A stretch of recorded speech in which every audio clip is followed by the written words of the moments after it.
Impactions are both one of the most common and one of the most serious issues you could come across with your axolotl if you don't do enough research before getting it. Impactions happen when an undigestible object gets stuck in the digestive tract, keeping anything else from moving through. This is exactly why one of the first things you'll see when you do your research is to avoid keeping them on gravel. And that's also why this is one of the most common issues in axolotls, because people don't do their research. Keeping them on the wrong substrate seems to be the most common mistake people make that results in impactions, but they could pick up other things in the tank that could result in impactions too. So things like pulling apart decorations or fake or live plants, things like Marimo moss balls that are smaller than their heads, that could cause a problem, or those fake silicone anemones.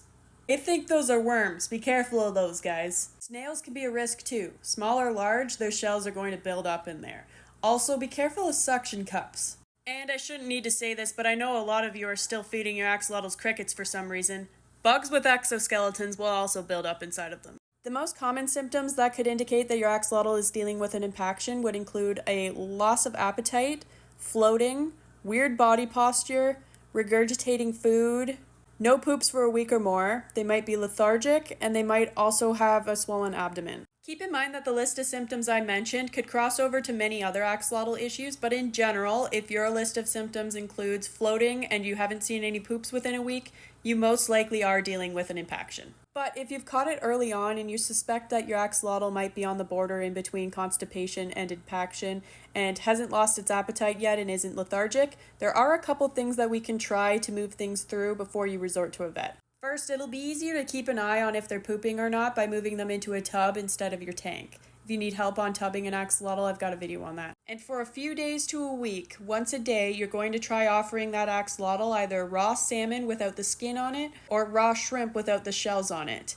These are extra fatty and oily and should help kind of lube things up in there to help things slide out. Now, these are fatty foods that shouldn't be fed regularly, so after a week, if it hasn't resulted in a decent poop, it's time to resort to your exotic vet. They're going to want to do an x-ray to confirm whether it is an impaction or not, and if it is and the axolotl is strong enough, they're going to want to do surgery to remove the objects. If you can avoid it, don't wait for your axolotl to get lethargic and lose its appetite, because at that point, most vets will see them as too weak to survive surgery and will recommend euthanasia.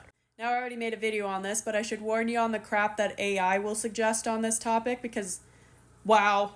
So, they'll suggest peas, which is a very widely accepted treatment for most fish species when they're dealing with constipation or swim bladder issues.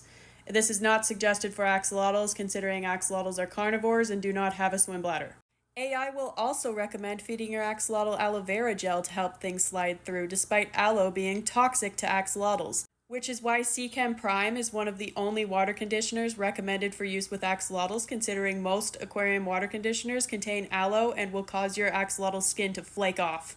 Yeah, be careful with those AI bots, okay? It's one thing to cheat in school with them, it's another to risk your animal's life. I wish I had more tips and troubleshooting that I could offer for this topic, but as I said, this is one of the most serious issues that an axolotl can deal with, and it really does belong in a veterinarian's hands. It's not something that we can treat at home. The best thing we can do as pet owners is to prevent it from ever happening by never putting anything in the tank that's small enough for them to eat other than food.